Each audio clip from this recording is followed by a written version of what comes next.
श्रीमान Satnam Singh Sandhu ji. Thank you sir. Question number 363। Honourable minister. सभापति महोदय, एक विवरण सभा पटल पर रख दिया गया है। फर्स्ट सप्लीमेंट्री श्रीमान सतनाम सिंह सांधू जी।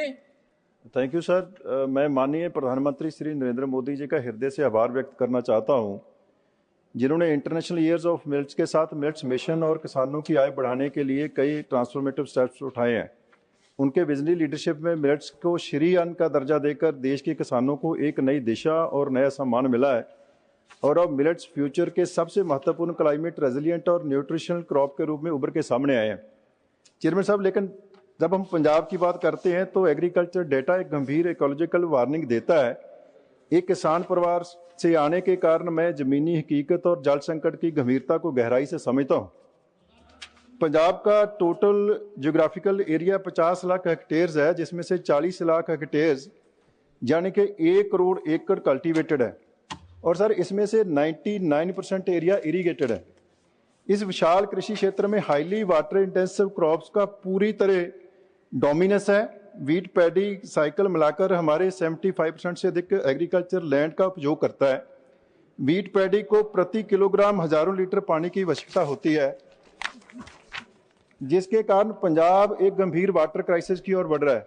स्थिति इतनी चिंताजनक है कि आज राज्य के 80% से अधिक ground water blocks dark zone यानी कि ओवर एक्सप्लॉइटेड कैटेगरी में आ चुके हैं। पंजाब के वाटर टेबल को बचाने और प्राइम मिनिस्टर साहब के श्री अन्न विजन को अनुरूप आगे बढ़ाने के लिए क्या माननीय कृषि मंत्री ये बताने की कृपा करेंगे कि सरकार क्रॉप डाइवर्सिफिकेशन को बढ़ावा देने के लिए और विशेषकर मिलेट्स जैसे कम पानी वाली फसलों के क्रॉप डाइवर्सिफिकेशन के लिए क्या कदम उठा रही? Honourable minister. माननीय सभापति महोदय, मैं संधू जी का हृदय से आभारी हूं। एक बहुत महत्वपूर्ण सवाल जो देश के लिए भी महत्वपूर्ण है, पंजाब के लिए भी महत्वपूर्ण है, आज उन्होंने हमारे सामने उठाया है। माननीय सभापति महोदय, केमिकल फर्टिलाइजर के अत्यधिक उपयोग के कारण, पानी के ज्यादा उपयोग के कारण कई जगह हमारी जमीन की उर्वरता गंभीर रूप से प्रभावित हो रही है और जैसा कि उन्होंने अभी चिंता व्यक्त की है, पंजाब में भी हरित क्रांति के दौर से ही मैं एक तो पंजाब की किसानों का हृदय से आभारी हूं। उनके परिश्रम से, उनकी मेहनत से देश के अन्न के भंडार उन्होंने भरे और देश से भूखमरी मिटाने का काम सबसे पहले पंजाब ने किया। उसके लिए हम हृदय से आभारी हैं। पंजाब को प्रणाम करते हैं, पंजाब के किसानों को प्रणाम करते हैं। लेकिन धीरे धीरे अत्यधिक उत्पादन के साथ साथ ऐसी वैरायटीज जिनमें पानी का उपयोग ज्यादा होता है और एक तरह से पहले कई तरह की फसलें होती थी, धीरे धीरे गेहूं और धान लगभग मोनो, मैं पूरी तरह से नहीं कह रहा, मोनोक्रॉप की तरफ पंजाब बढ़ा। पंजाब अकेला नहीं, देश के कई प्रदेशों में जहां पानी है भाई ये स्थिति है कि ज्यादा पानी वाली फसलों के कारण, केमिकल फर्टिलाइजर के ज्यादा उपयोग के कारण धरती की उत्पादकता बुरी तरह से प्रभावित हो रही है। और इसलिए पंजाब में माननीय जैसा बता रहे थे, कई तरह की समस्याएं, मिट्टी में नाइट्रोजन का लेवल धीरे धीरे कम हो रहा है, फास्फोरस और पोटेशियम का लेवल भी प्रभावित हो रहा है। पंजाब में सेकेंडरी और माइक्रो न्यूट्रिएंट्स की स्थिति की बात करें, मैं बहुत विस्तार में नहीं जाऊंगा, लेकिन उन्होंने जो कहा है वो चिंता का विषय है। और इसलिए ये सरकार प्रधानमंत्री जी के नेतृत्व में दोनों काम कर रही है। एक, हम कृषि के विविधीकरण को बढ़ावा देने के लिए, डाइवर्सिफिकेशन के लिए अनेकों तरह की योजनाएं लाए हैं, जिनके बारे में विस्तार से विवेचन का समय अभी नहीं है, लेकिन उनमें से एक प्रमुख चीज है श्री अन्न। माननीय सभापति महोदय, भारत अत्यंत प्राचीन और महान राष्ट्र है और वर्षों पुराना हमारा खेती का इतिहास है। हमारे यहाँ श्री अन्न की खेती व्यापक पैमाने पर होती थी और हमारे संतों ने कहा स्वस्थ शरीर के लिए जरूरी है हितभुक, मितभुक, ऋतभुक।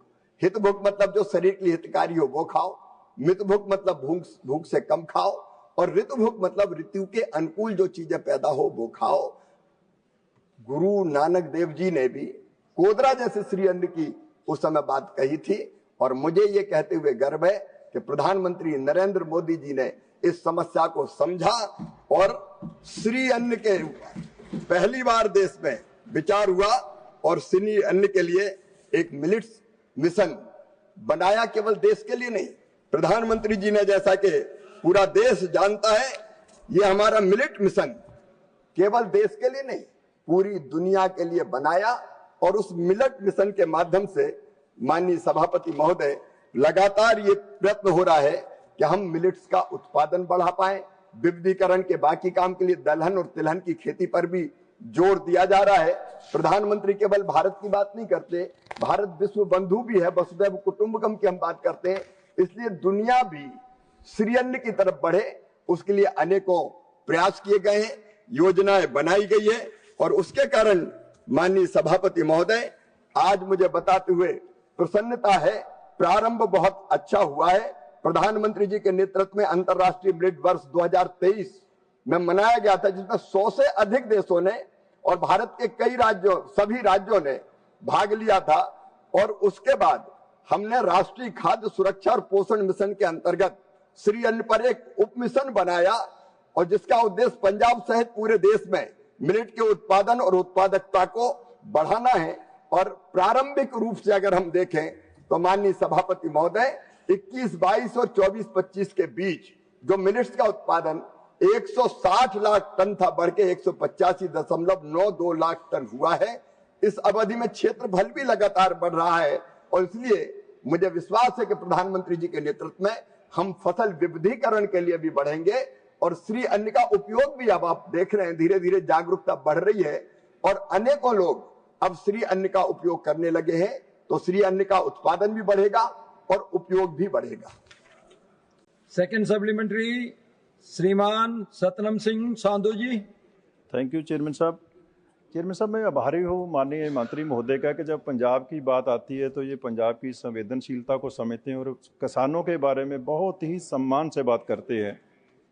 और मैं इसलिए कि भी आभारी हूँ कि पंजाब के किसानों के माथे पे कलंक रखा गया था कि उन्होंने पोल्यूशन फैलाया, और मैंने देखा कि पिछले सेशन में माननीय मंत्री महोदय में आंकड़ों के साथ उसको भी स्पष्ट किया। और आज फिर एक बार उन्होंने गुरु नानक साहब की कोदरे की रोटी की बात करके उन्होंने एक बहुत बड़ा सम्मान दिया है। और मैं सर ये मंत्री महोदय से पूछना चाहता हूँ कि हमारी क्रॉप डाइवर्सिफिकेशन के चलते हुए हमारी जो पैडी की फसल है उसकी इकोनॉमिक्स हमारे मिलेट्स के साथ नहीं मैच करती है। इसकी यील्ड कम होने की वजह से किसान कोदरे से पीछे हट रहे हैं, मिलेट्स से पीछे हट रहे हैं। तो मैं माननीय मंत्री महोदय से पूछना चाहूँगा कि क्या हाई यील्ड वैरायटीज़ की रिसर्च के लिए पंजाब एग्रीकल्चर यूनिवर्सिटी, जिसने ग्रीन रेवोल्यूशन के लिए बहुत सारा काम किया है, आज भी बहुत अच्छी वैरायटीज़ वो निकाल रही है, क्या वहाँ गुरु नानक साहब जिन्होंने सबसे पहले बात की थी 15वीं सेंचुरी में मिलेट्स को प्रमोट करने की, उनके नाम पे कोई रिसर्च सेंटर जो मिलेट्स के लिए वहाँ पे बनाया जा सकता है, जहाँ हाई यील्ड वैरायटीज़ को बढ़ाने के लिए कुछ कार्य किए जा सकते हैं? Honourable minister.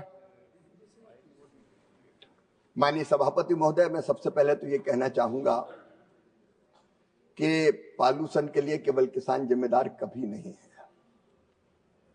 और मैंने पिछले सदन में भी ये कहा था, पिछले सत्र में भी ये कहा था, पंजाब के किसान खुद भी अब पराली प्रबंधन का काम कर रहे हैं। माननीय सभापति महोदय, ये बताना प्रासंगिक होगा कि मैं 27 नवंबर 2025 को पंजाब के मोगा जिले के रणसिंह कला गांव गया था, और वहां मैंने देखा पंजाब के किसानों ने डायरेक्ट सीड राइस, मतलब राइस की डायरेक्ट सीडिंग, जिसमें पराली जलाई नहीं, सीधे उन्होंने जो बीज भरा उसकी रोपाई भी नहीं की, जीरो टिल की खेती वो वहां वो कर रहे थे। और आसपास के 6 गांव, आसपास के सारे गांव में ये प्रयोग फैल रहा है। और इसलिए चाहे पराली प्रबंधन का काम हो, चाहे नई पद्धतियां अपनाने का, चाहे जमीन की चिंता, ये पंजाब का किसान भी निरंतर कर रहा है। जहां तक माननीय संधू जी ने जो सवाल पूछा है कि इकोनॉमिक्स का, एक उन्होंने सवाल कहा है कि वो मिलेट, व्हीट और पैडी का मुकाबला नहीं कर पा रहे हैं। मैं उनको बड़ी विनम्रता के साथ ये बताना चाहता हूं कि श्री अन्न को हम बढ़ावा देने के लिए अनेकों कदम उठा रहे हैं। माननीय सभापति महोदय, 15 से लेके 25, 2015 से लेके 2025 तक पंजाब में खेती के लिए उपयुक्त मिलेट्स की कुल 45 किस्में हाइब्रिड की जारी की गई है, जिनमें ज्वार की 9 है, बाजरा की 35 है, लिटिल मिलेट की एक किस्म शामिल है। ये किस्में वर्तमान में बठिंडा, फाजिल्का, मानसा, मोगा, रूपनगर और संगरूर के पारंपरिक मिलेट्स के उत्पादक जिलों में उगाई जा रही है। इसके अलावा माननीय सभापति महोदय, राष्ट्रीय खाद्य सुरक्षा और पोषण मिशन के माध्यम से किसानों को बीज के उत्पादन के लिए भी प्रोत्साहित किया जा रहा है। रियायती बीज वितरण भी उनको प्रदान किया जा रहा है, रियायती दरों पर बीज का वितरण भी किया जा रहा है। और पंजाब में जितनी आवश्यकता होती है NFSNM के तहत हम उतना मिलेट्स का बीज वहां भेजने का काम निरंतर करते हैं। जहां तक गुरु नानक देव जी के नाम पर उन्होंने बात कही तो वो तो हम सबके पूज्य हैं। उन्होंने केवल देश को नहीं, सारी दुनिया को दिशा दिखाने का काम किया है। मैं उनके चरणों में बारंबार प्रणाम करता हूं, रही प्रार्थना करता हूं कि हमें आशीर्वाद दें ताकि हम आज की जो समस्या है देश की और पंजाब की, उसका समाधान बेहतर ढंग से कर सकें।